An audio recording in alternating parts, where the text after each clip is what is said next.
Magandang araw! Sa pagtatapos ng ating talakayan ay inaasahan na 100% sa inyo ay magkakaroon ng 85% ng kasanayan na maintindihan ng iba't ibang talento na maaaring mayroon ang lahat ng tao. Mauunawaan nyo rin na ang bawat tao ay may kanya-kanyang talento na kailangang tuklasin at pagyamanin. Matutukoy nyo rin na ang bawat isa ay nararapat lamang na mahalin ang talento at kakayahan na bigay sa kanila. Ngayon naman, bago tayo magsimula, nais ko kayong tanungin. Sa inyong pagkakatanda, paano nyo nalaman na mayroon kayong talento sa isang bagay?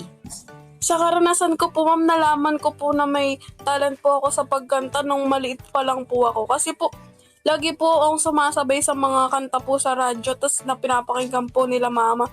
Tapos sabi po nila, nakita daw po nila magaling daw po ako. Tapos sabi din po sa akin ng mga kaibigan ko, ganun po. Sige nga anak, pwede ba naming marinig? Paggising sa umaga'y dinig mo ang paboritong himig. Di naman siguro to isang panaginip. Magaling, Jem! Bigyan nyo nga siya ng palakpak, mga anak. Ngayon naman, upang magkaroon pa kayo ng ideya kung ano ang tatalakayin natin sa araw na ito, kung inyong natatandaan, ako ay nag-send ng link sa ating Google Classroom ng isang napakaikling storytelling video na pinamagatang Henry Holton Takes the Ice. Ito ay mula sa Storytelling Online. Napanood ba ninyo? Aba, syempre po. Magaling class! Ngayon nais kong malaman ang inyong reaksyon sa video na inyong napanood. Ngunit with a twist syempre, gagamit tayo ng online ruleta upang ating malaman kung sino ang sasagot.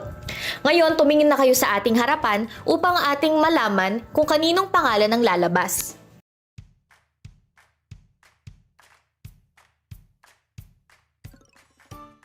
Jem, ikaw ang napili ng ating ruleta. Maaari mo nang ihayag ang iyong sagot. Ma'am, sa akin pong palagay ang nais pong ipabatid ng kwento ay yung wag hayaang diktahan ka ng iba sa kung ano ang dapat talento na meron ka. Iba-iba po ang talento ng bawat tao at dapat po nating ipaglaban at tuklasin kung ano po ang sariling atin. Katulad po ng ginawa ni Henry. Dapat din po nating suportahan ang bawat isa kung ano man po ang talento nila, katulad na lamang po ng ginawa ng lola ni Henry. Mahusay, Jem. Maganda at talaga namang malaman ang reaksyon na iyong ibinahagi. Ngayon naman, tignan natin kung sino ang susunod na pipiliin ng ating ruleta.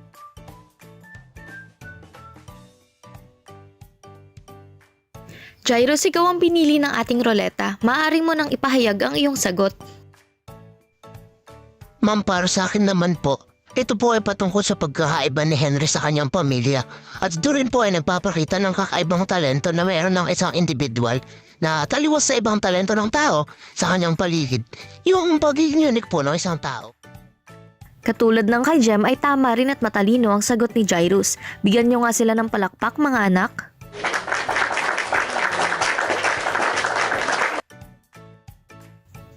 Ngayon ay atin ang tatalakayin ang ating aralin. Sa Aralin 1 na pinamagatang Talento Mo, Ating Tuklasin. Ang ating tatalakayin nag-iikot sa mga talento at kakayahan na maaaring paunlarin ng isang nagdadalaga at nagbibinata. Kung ang mga talento at kakayahan na mayroon ka ay magagamit sa wastong paraan, ito ay makatutulong sa iyo upang magkaroon ng maayos at masayang buhay. Ito rin ay magiging daan upang makamit mo ang iyong mga pangarap o mithiin sa buhay. Sa talakayan na ito, ating malalaman ang iba't ibang talento mula sa teorya ni Dr. Howard Gardner na multiple intelligences. Ito ay makatutulong sa bawat isa na alamin at matuklasan ang mga talento na maaaring mayroon ang isang individual. Base sa aking binanggit kanina at sa ating mga pinag-usapan, alam kong alam nyo na kung anong tatalakayin natin para sa araw na ito. Ito ay patungkol sa... Ito ay patungkol po sa mga talento, ma'am. Tama, ang ating tatalakayin ay patungkol doon. Ngayon, tayo nang magsimula. Ang bawat individual ay mayroong talento sa kanyang pagkatao. Ngayon, ating pagkatandaan na ang bawat talento ay iba-iba. Hindi porket siya ay marunong kumanta, dapat marunong ka rin ang talentong iyon. Kaya huwag kayong mabahala. Lahat ng tao ay may talento at nasa sa atin iyon kung paano natin tutuklasin at pagyayamanin ang talentong ipinagkaloob sa atin ng Diyos. Ayon kay Brian Greene, mas mahalagang bigyan ng tuon ng kakayahang magsanay araw-araw at bigyan ng commitment sa pagpapaunlad sa talent. Ang mga kakayahan ay nalalaman sa iba't ibang proseso o paraan. Halimbawa na lamang ng kakayahang intelektual.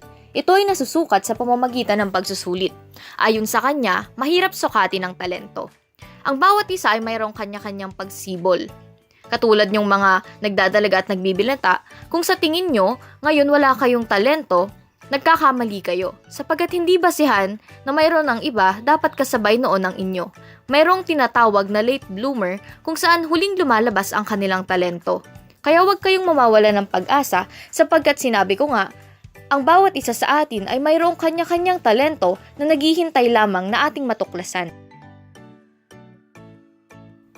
Atin ang tatalakayin ng iba't ibang talino, talento o kakayahan na maaaring mayroon ng isang tao ayon kay Dr. Howard Gardner sa ilalim ng kanyang teorya na multiple intelligences.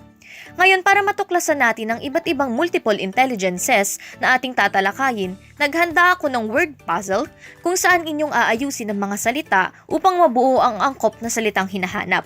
Naiintindihan ba ng lahat? Aba, syempre po. Ngayon, nasa inyo ng harapan ang ating word puzzle. Bibigyan ko kayo ng 5 minuto upang ayusin ang ating word puzzle. Pagkatapos ng 5 minuto ay akin kayong tatanungin kung nahulaan nyo nga ba kung ano ang pinapaayos ng mga salita.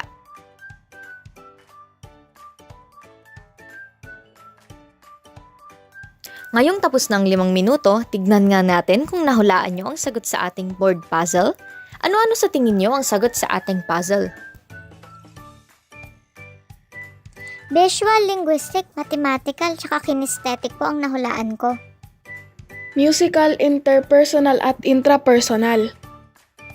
Existential, naturalist at multiple intelligences po ang akin.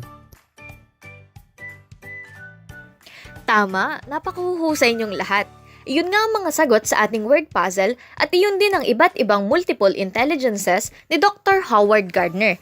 Ngayon naman atin na itong tatalakayin at ipaliliwanag isa-isa. Bago tayo magsimula sa ating unang intelligence, tatanungin ko muna kayo. Sino ba dito yung mga magagaling sa shapes, sa mga puzzles, yung mga madaling matuto kapag merong mga imahe? Ako po, ma'am. Kapag ka po may nakikita ako ng mga larawan sa board or sa internet, mas naiintindihan ko po yung inaaral ko kasi ang ganda niya pong tignan kapag meron pong mga visuals. Kaya mas pakiramdam ko natututo po ako sa ganun.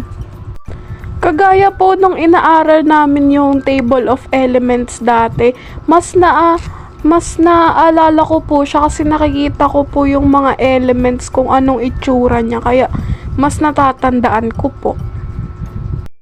Mahusay, Jem. Kaya ako tinanong ang bagay na ito dahil konektado ito sa ating unang intelligence. Ang una sa ating multiple intelligences ay visual o visual spatial.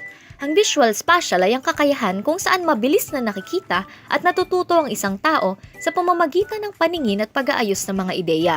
Ang kadalasang larangang tinatahak ng mga taong mayroong talento nito ay sining, inhinyero at arkitektura. Pangalawa ay ang verbal, linguistic o linguistika. Ito ay kakayahan kung saan nakahanay ang talino sa pagbigkas ng mga salita at pagsusulat. Kadalasan ng mga taong mayroong ganitong talento ay bihasa sa pagsusulat, pagbabasa, pagkukwento at pagmememorya. Ang mga larangang tinatahak ng mga taong mayroong ganitong talento ay abogasya, pagtuturo at pagtula. Ngayon, sino naman yung mas nag-e-enjoy at mas natututo kung matematika o logical ang usapan? Ako po, ma'am, sa logical. Pakiramdam ko po kasi mas natututo ako kapag ka mga numbers yung kaharap ko. Mas nag-e-enjoy po akong magbilang, mag-add, mag-subtract, division at multiplication, ma'am. Kasi feeling ko masaya siyang aralin kesa sa pag gumagawa ako ng essay. Magaling, Anya. Kaya ko naitanong ito ay dahil konektado ito sa susunod nating intelligence. Ay mathematical o logical. Ito ay kakayahan kung saan ang mga taong mayroong ganitong talento ay mabilis nakalulutas ng mga suliranin o problem solving. Ang mga taong mayroong ganitong kakayahan ay kadalasan nasa larangan ng siyensya, mathematician, inhinyero, doktor at ekonomista. Ngayon naman, sino sa tingin nyo yung pasok sa ating susunod na intelligence? Ako po, ma'am. Siguro, pasok po ako sa bodily kinesthetic. Kasi, nag-enjoy po ako sumayaw. Kasi tinuturuan po kami sa church namin magsayaw eh. Magaling, Jairus. Tugma nga ang iyong sinabi sa ating susunod na intelligence. Ang susunod naman ay bodily kinesthetic. Ito naman ay kakayahan kung saan ang taong meron nito ay natututo sa konkretong karanasan at interaksyon sa kapaligiran. Mas natututo siya sa paggamit ng galaw ng kanyang katawan katulad na lamang ng pagsasayaw o paglalaro. Ang mga larangan para sa taong mayroong ganitong talento ay ang pagsasayaw, sports, pag-aartista, pagdodoktor o pagboxing. Halimbawa nito ay si Manny Pacquiao. Ngayon, sino naman ang merong talento sa ritmo o musika? Ako po, ma'am, sa musical. Gustong gusto ko po kasing nagsusulat ng kanta. Saka ginagawa ng melody. Kasi masaya din siyang tugtugin sa gitara. Parang gumagaan po yung pakiramdam ko kapag naririnig ko yung gitara. Magaling, Jenny. Ngayon, ating malalaman kung ano nga ba ang koneksyon nito sa ating susunod na intelligence. Ang musical rhythmic naman ay ang kakayahan kung saan ang taong mayroong ganitong talento ay natututo sa pamamagitan ng pag-uulit, ritmo at musika. Hindi lamang ito pagkatuto sa pamamagitan ng pandinig, kundi pagkatuto sa karanasan. Ang mga taong mayroong ganitong talento ay kadalasan nasa larangan ng musika, kompositor o disc jockey. Ang halimbawa nito ay si Lea Salonga. Ang pang-anim naman ay intrapersonal. Ang intrapersonal ay isang kakayahan kung saan ang isang tao ay natututo sa damdamin, halaga at pananaw. Ang mga taong mayroong kakayahan nito ay karaniwang nasa larangan ng researcher, manunulat ng nobela at negosyante. Ang susunod naman ay interpersonal. Ito naman ay isang kakayahan kung saan ang isang tao ay mayroong talino sa interaksyon at kakayahan sa pakikipag-ugnayan sa ibang tao. Ang mga taong mayroong kakayahan nito ay kadalasang nasa larangan ng kalakalan, politika, pamamahala, pagtuturo o edukasyon at social work. Halimbawa nito ay si Mother Teresa. Ang existential naman ay kakayahan ng ibang tao kung saan ito ay talino sa pagkilala ng pagkakaugnay ng lahat sa daigdig. Nasasagot ang mga tanong na, bakit ako nilikha? At ano ang papel na ginagampanan ko sa mundo? Ang karaniwang larangang tinatahak ng mga taong mayroong talino nito ay masaya sa pagiging philosopher o theorist. At ang panghuli ay naturalist. Ang naturalist ay kakayahan ng ibang tao kung saan ang mga taong may kakayahan nito ay mayroong talino sa pag-uuri, pag-aangkat at pagbabahagdan.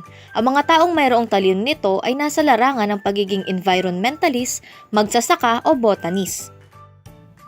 At iyon nga ang mga talino o talento na nakapaloob sa teorya ni Dr. Howard Gardner. Base sa ating tinalakay, talaga nga namang napakarami pala ng mga talino o talento na maaaring mayroon ng bawat isa sa ating lahat.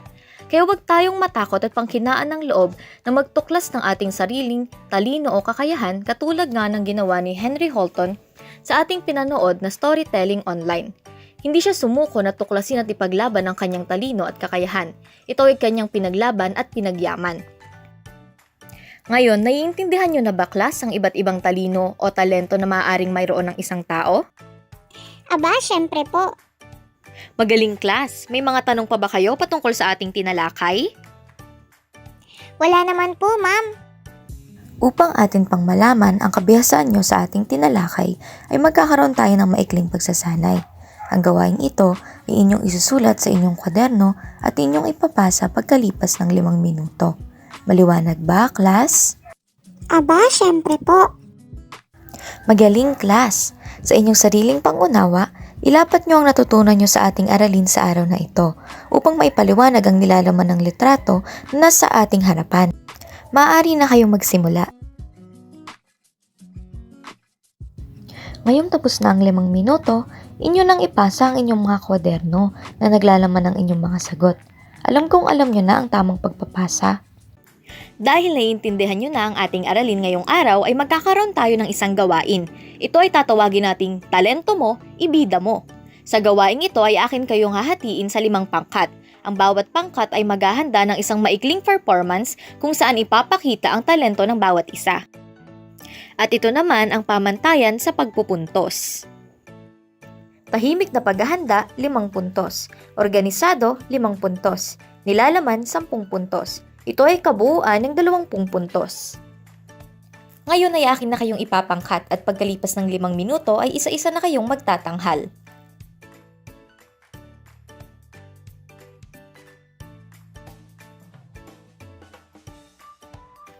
Napakagaling mga anak!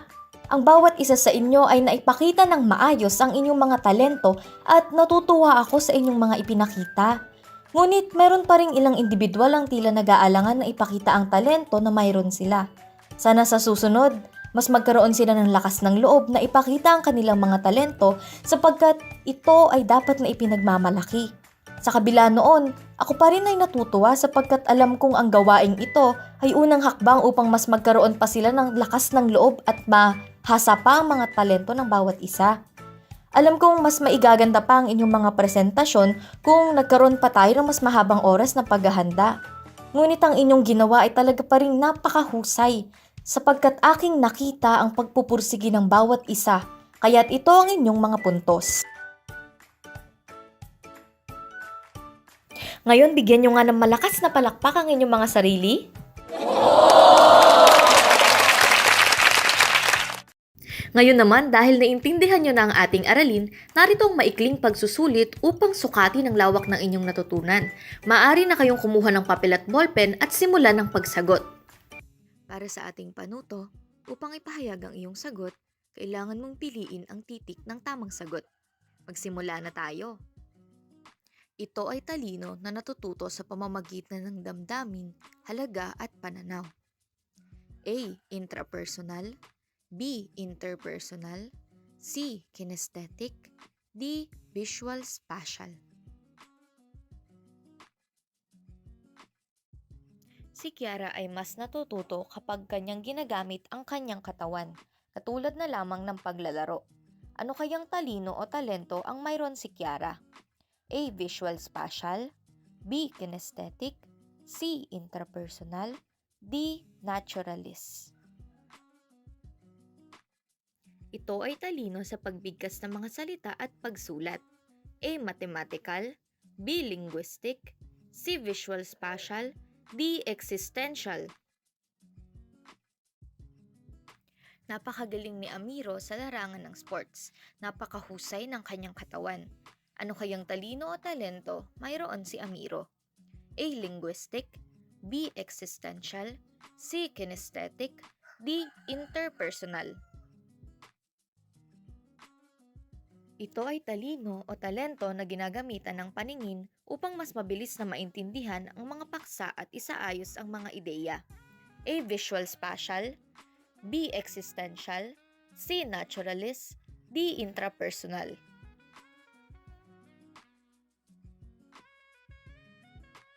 Para naman sa ating ikalawang parte ng pagsusulit, ay kinakailangan yung isulat ang tama kung ang pahayag ay naglalaman ng katotohanan at mali kung hindi.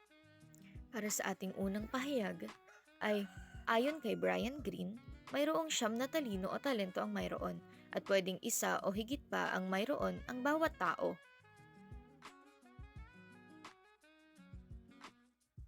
Mayroong takdang panahon upang matuklasan ang bawat talino o talento at ang panahon na iyon ay parehas sa lahat ng tao.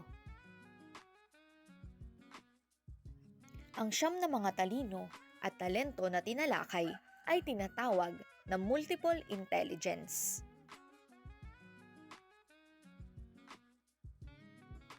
Ang pagtuklas ng mga talino o sariling talento ay may kaniya-kanyang panahon ng pagsibol, lalo na sa mga teenager.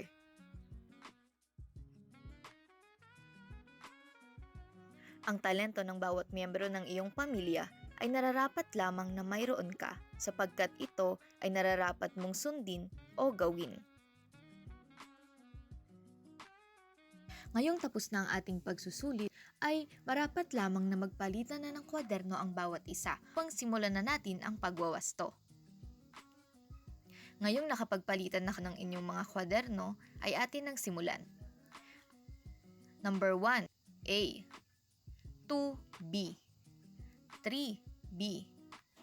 4, C. 5, A. 6, mali. 7, mali. 8, tama. 9, tama. 10, mali. Ngayong tapos na ang ating pagwawasto, ay maaari nyo nang ipasa ang inyong mga tsinikang kwaderno. Alam kong alam nyo na ang tamang pagpapasa. Isang produktibo at masayang talakayan na naman ang natapos. Ngayon, maaari nyo bang bigyan ng malakas na palakpak ang inyong mga sarili?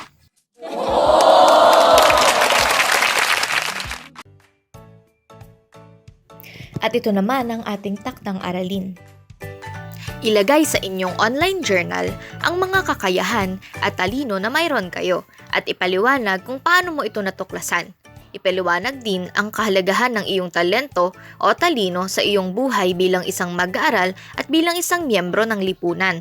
Gawin itong creative at ipakita ang iyong sagot. Screenshot at ipasa sa ating Google Classroom. Maraming salamat sa pakikinig at pakikibahagi. Muli, ito si Teacher May na nagpapaalala na lahat ng tao may talino at talento at nasa sa atin ngayon kung paano natin ito tutuklasin at pagyayamanin. Hanggang sa muli, paalam!